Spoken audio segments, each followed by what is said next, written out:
Es una alegría poder nuevamente iniciar esta clase con ustedes, queridos hermanos. También a nuestros amigos que a través de varios domingos han estado viendo estos videos. Dios bendiga sus vidas. Y gracias por permitirnos, a través de la reflexión de la palabra de nuestro Dios, llegar a sus hogares. Como hemos iniciado hace unos domingos atrás y ya lo conocemos, hemos estado tomando reflexiones en la epístola o la carta que el apóstol Pablo escribe allá a nuestros hermanos en Colosas. En el Nuevo Testamento usted va a encontrar esta carta a los colosenses, una de las cuatro considerada la epístola, una de las cartas de la prisión. En ese momento el apóstol se encontraba en ese estado, estaba en prisión. Sin embargo, cuando él envía estos escritos, lo hace con el propósito de poder ayudar a la iglesia de Cristo, al reino de Cristo, a poder seguir creciendo, estando firme en doctrina, en práctica, y que de esa manera, a pesar que él no estaba fuera, no tenía esa libertad como las demás personas la tenían, él podía así instruir y ayudar. Entonces, hemos estado viendo que en la epístola a los colosenses, se va a mostrar o básicamente desde el mismo capítulo 1 se muestra la supremacía de Cristo. Y realmente el énfasis en esta carta es acerca de la supremacía de Cristo como creador, como cabeza de la iglesia y como poseedor de la deidad. Entonces, en el año 62 o 63 aproximadamente, esta carta es escrita con estos propósitos. Los problemas habían incrementado. La región estaba siendo influenciada por el legalismo judío, por lo que eran las filosofías, por lo que era el gnosticismo y por estas prácticas que hacían al final y estas enseñanzas que hacían al final que los cristianos comenzaran a faltarle a la fe, comenzaran a bajar su credibilidad en Cristo, creyendo que Cristo realmente no pudo haber sido ese Dios. Entonces, antes de poder llegar a esos momentos en donde el apóstol Pablo toca todo esto, nosotros hemos estado tomando el mensaje a través de los primeros versos del 3 al versículo 8, en donde vemos que él se siente agradecido, se siente feliz, hace muestra de que para ellos era una alegría conocer que estas personas en Colosas, en esta región de los colosenses, habían obedecido esta fe y que también esa fe los había motivado a mostrar el amor porque saben que si creían en Dios, si creían en Cristo, entonces también iban a practicar lo que se enseñó. En este caso, el amar a los demás. Y básicamente nos muestra también el verso 5 la esperanza, un lugar en donde todo cristiano tiene su enfoque a que va a estar. Un día vamos a partir de este mundo, un día vamos a morir o Cristo va a venir. Y lo importante de todo cristiano es estar bien para que esa esperanza realmente pueda hacerse una gran realidad. Nosotros hemos tomado estos versos y hemos visto el verso 6 donde dice que ha llegado hasta vosotros así como a todo el mundo y lleva fruto y crece también en vosotros desde el día que oísteis y conocisteis la gracia de Dios en verdad. Estas palabras ayudan mucho para poder ver que no solamente ellos estaban conociendo y esperando estar en ese lugar, sino que también enseña que ellos estaban practicando cosas buenas y que éstas estaban siendo mostradas por esos frutos, se estaba expandiendo el Evangelio, se estaba viendo en algunos comportamientos de cristianos verdaderos. Ahora, desde el verso 9, vamos nosotros a observar en adelante lo que es la petición.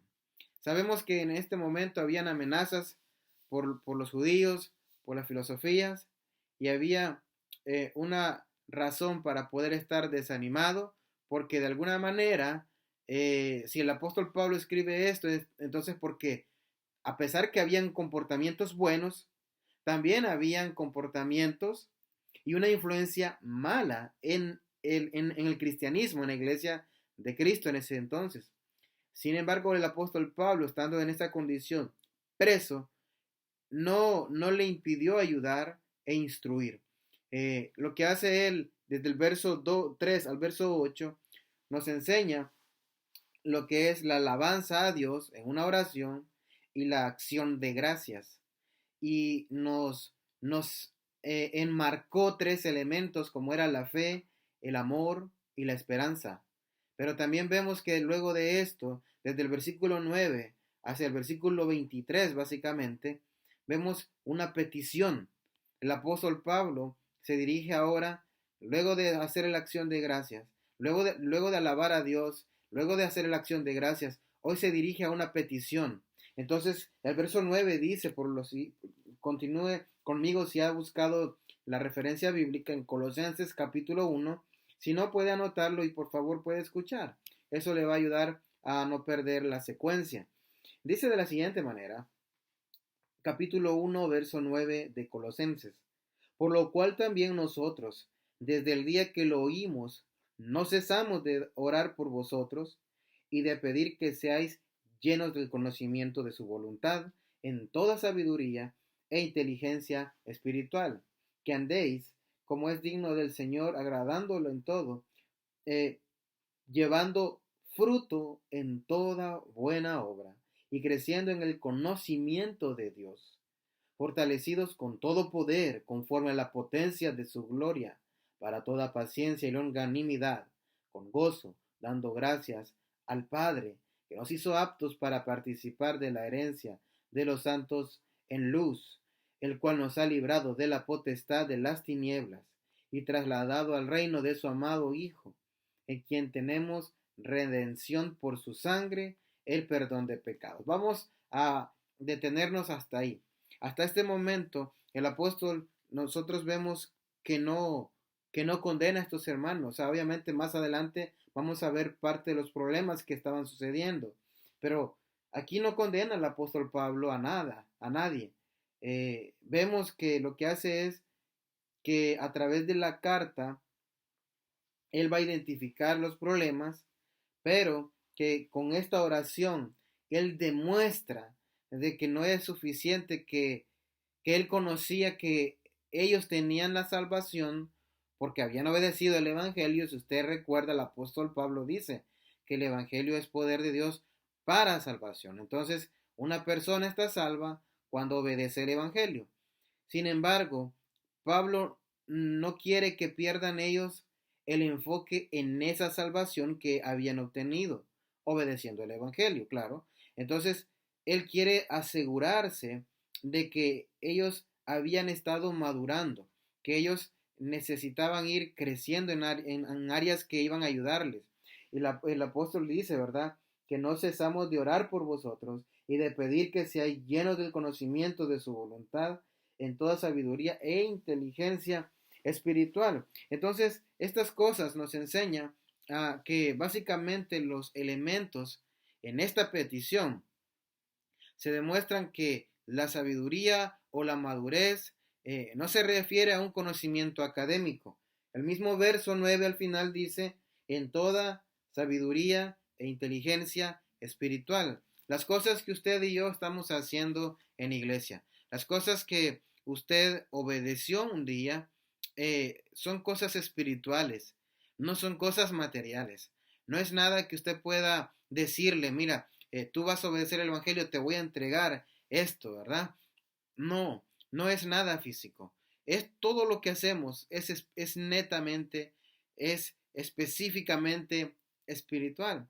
De manera que nosotros aquí observamos que la inteligencia de la cual Pablo habla no se trata de grados universitarios, no se trata de una mente tan amplia como aquellos genios en años anteriores existieron, y a lo mejor algunos hoy en día están teniendo esa capacidad inteligente, una mente con un caudal de retención, de análisis, de respuesta inmediata a lo académico. No se trata de eso. No decimos que está mal. Al contrario, es algo sorprendente, maravilloso, que debe también observarse con mucha satisfacción, porque el mundo necesita personas con suficiente capacidad intelectual para ayudar al desarrollo de la humanidad misma. Pero una cosa es lo académico y otra cosa es lo espiritual. No puede sobresalir lo académico ante lo espiritual, porque Dios, que es espíritu, Él conoce todas las cosas, y Él es eterno, y Él es perfecto. Y nosotros estamos en lo espiritual, buscando que también nuestro camino obtenga esa perfección, es decir, esa madurez en Él. Y aunque usted y yo podamos tener ciertos grados en las universidades, ciertas carreras que hayamos obtenido, no va esto a sobresalir a lo espiritual. Lo que ya está enseñado y lo que ya se dejó escrito es lo que nosotros necesitamos practicar.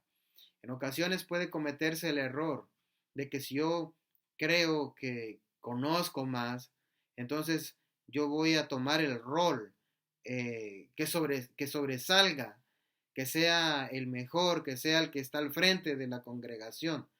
Pero realmente a lo mejor lo espiritual no habla conforme a las capacidades académicas que esta persona pueda tener. Entonces, en la iglesia, lo espiritual es lo que prevalece, no lo académico. ¿Es bueno? Claro que sí. Se le anima a todos a poder adquirir conocimientos académicos, obtener sus carreras, sus profesiones. Pero por favor, no vaya a cometer el error de creer que lo académico va a estar antes o mejor que lo espiritual. Nosotros vemos aquí que el apóstol en esta oración no está pidiendo para que tengan esa sabiduría e inteligencia académica, sino espiritual. Vemos aquí que hay una importancia y es que la realidad en todo cristiano es tener una vida práctica en las cosas espirituales. Es que tenga la capacidad de transformar su conducta, de transformar esos comportamientos malos a un comportamiento que realmente muestre que es un hijo de Dios. Qué importante es lo que el apóstol nos enseña aquí, porque el verso 10 dice, para que andéis como es digno del Señor. El verso 10 al verso 12 nos enseña tres elementos de esa oración. Él dice, ¿no? En el verso 9 que no cesan de orar por vosotros y de pedir que seáis llenos. Pero desde el verso 10 nos comienza a dar en sí específicamente esa petición.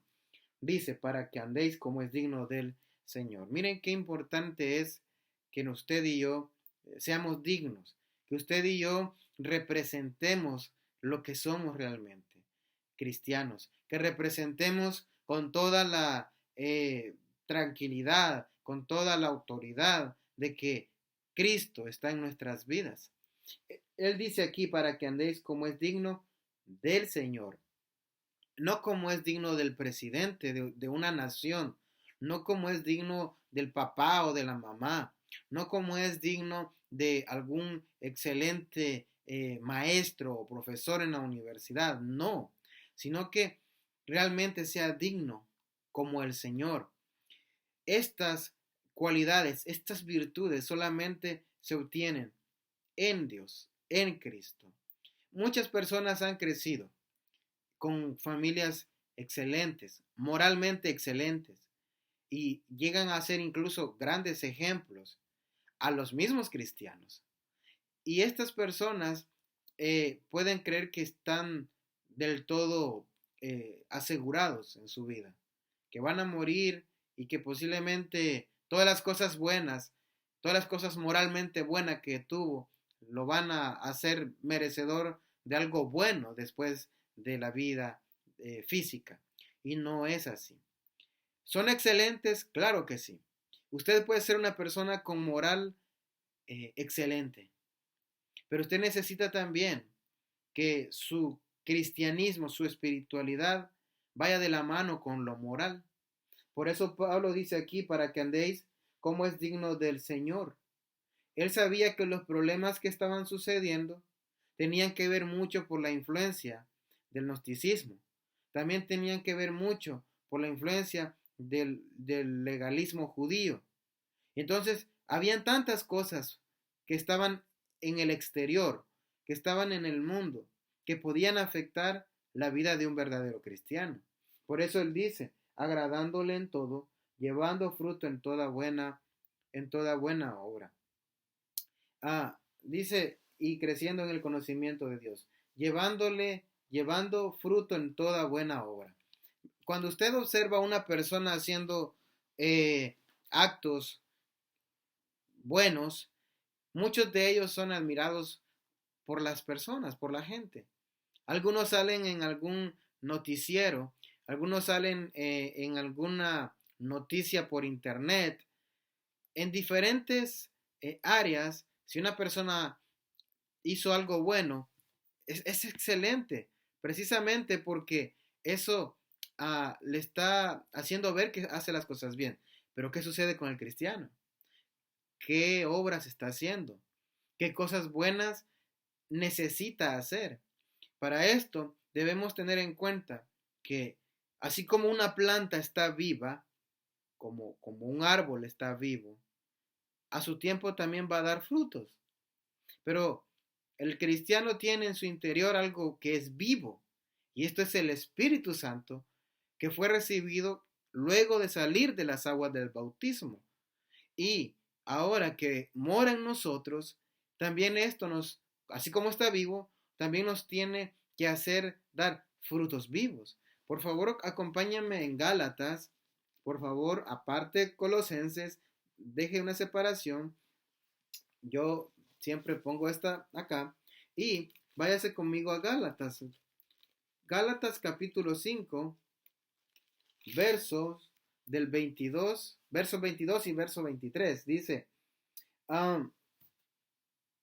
mas el fruto del Espíritu, vea qué importante es esto, es amor, gozo, paz, paciencia, benignidad, bondad, fe, mansedumbre, templanza. Contra tales cosas no hay ley. El verso 24. Pero los que son de Cristo han crucificado la carne con sus pasiones y deseos. Los que son de Cristo. Entonces, los que son de Cristo van a tener frutos buenos. Van a mostrar que realmente en su vida, en el interior, hay alguien vivo, que es el Espíritu Santo. No sé cuántos años usted pueda que tenga en el cristianismo, pero de algo estamos seguros. Y es que tanto usted y yo necesitamos siempre hacer que esto se muestre a través de frutos, a través del amor, de la paz, de la paciencia, de la benignidad, a través de todas las cosas que podríamos como cristianos realizar. Dice aquí, regresando a Colosenses 1, y creciendo en el conocimiento de Dios, creciendo en la voluntad o en el conocimiento de Dios. Esto nos enseña que Pablo siempre sigue usando una comparación en relación a la agricultura. Si usted observa, él dice fruto en toda buena obra y después dice creciendo. Son términos que eran entendidos en aquel entonces, que básicamente era sencillo para ellos comprenderlo porque hace este uso. Cristo cuando también predicaba hacía usos de lo que era su medio, todo lo que estaba a su alrededor, los oficios que realizaban, como el pescador, como lo que era pastor. Entonces, Pablo lo que hace aquí es, también hace un uso de lo físico que se realizaba en aquel entonces, lo que se podía ver también. En este caso, los árboles en la primavera eran evidentes porque ellos tenían brotes de nuevas ramas. Este ciclo se repetía cada año en esa temporada. Y si nosotros vemos, si el árbol no hacía esto de renovar, entonces no producía fruto y había una muestra de que había falta de la vitalidad, no había vida. El cristiano verdadero debe ser como un árbol, debe ser como una planta, siempre debe producir, debe mantener esos frutos, porque crece continuamente, porque sabe que en el conocimiento de Dios está siendo no solamente nutrido, sino que esto le va a dar resultados maravillosos. Entonces, nosotros vemos aquí, dice el verso 11, fortalecidos con todo poder conforme a la potencia de su gloria, para toda paciencia y longanimidad. Cuando Dios controla la vida suya, cuando Dios controla mi vida, cuando Dios está en nuestras vidas, porque nosotros tuvimos la voluntad de decir quiero y acepto y obedezco el Evangelio, entonces las fuerzas en nosotros van a ser aumentadas. Significa que para tener fuerzas van a venir retos. Significa que para tener fuerzas, entonces ahorita pueda que yo estoy débil. Necesito ir creciendo en esto. El apóstol Pablo no les está diciendo a ellos, miren, ustedes son unos ignorantes completos, ustedes no tienen fuerzas, ustedes realmente no funcionan para nada. No está diciendo esto, sino que en la oración la petición es, miren, yo deseo y le pido a Dios que ustedes tengan una vida digna en el Señor, que no sean influenciados con otras cosas, con enseñanzas que no van acorde a la voluntad de Dios. Estoy orando para que ustedes puedan tener frutos porque dentro de ustedes hay alguien vivo que es el Espíritu Santo. Estoy orando para que ustedes puedan ir creciendo porque así como los árboles o las plantas crecen en un momento dado, también ustedes pueden crecer porque hay alguien que les está ayudando a través del conocimiento de Dios, a través de adquirir las palabras de Dios. No se trata solamente de escuchar un video o de asistir a una reunión. No se trata solamente de estar un miércoles o un domingo. Se trata que diariamente nosotros podamos ir obteniendo del conocimiento de Dios algo maravilloso. El poder leer, el poder dedicarnos por lo menos a un capítulo diario. Es importante adquirir esto. ¿Por qué? ¿Me va a dar de comer esto? ¿Me va a dar mi profesión? ¿Me va a dar dinero? No, la verdad es que no. Pero lo que sí le va a dar es la satisfacción de que los frutos que usted va a tener van a ser espirituales y que por eso Dios va a bendecir su vida también. Por eso Dios va a permitir que se desarrolle con mayor tranquilidad, con mayor enfoque en su vida. Hay algo muy importante aquí, y es que cuando Dios está en nuestras vidas, las cosas van a ser mejor. Pero, ¿cómo que mejor? Si vemos a personas que están fallando, si vemos a personas que no están bien, si vemos a personas que están pecando y que están mejor que yo, que tienen dinero, que tienen tranquilidad, que pueden comer lo que quieren, y están pecando, no están a Dios. Bueno, déjeme decirle lo siguiente, es que es su alma la que va a estar mejor. Y aunque usted quizás en su vida no pueda tener todo lo que quiera físicamente, va a tener una herencia eterna en los cielos. Y por eso el apóstol dice en el verso 12, con gozo dando gracias al Padre, que nos hizo aptos para participar de la herencia de los santos en luz. Entonces, esa herencia, no solamente, claro, nosotros tenemos parte de lo que es esa alegría, porque estamos en el reino de Cristo. Pero esa herencia, por eso se llama herencia, porque es algo que se va a adquirir en su plenitud cuando estemos allá. El verso 5 del mismo capítulo dice, a causa de la esperanza que os está guardada en los cielos. Entonces, usted y yo, si un día no tenemos todas las cosas materiales que deseamos, no pasa nada. Lo que importa es que usted en su alma tenga esa seguridad, que lo que está haciendo ahorita en vida física le está garantizando lo que eternamente ya Dios preparó para usted. Necesita mantener, sí, Dios le dio una salvación, pero necesita guardarla, necesita cuidarla, necesita como todo árbol, ¿no? Como toda planta, necesita ser regada, abonada, cuidada, nutrida, para que cuando llegue el momento de dar fruto, lleguen a ser frutos espirituales y maravillosos, para que así usted cuando Cristo venga, tiene toda la eternidad con Él asegurada. Entonces, estas cosas nos hace ver que es importante que Dios esté en nosotros, que Dios esté con nosotros. Por eso dice, siendo fortalecidos.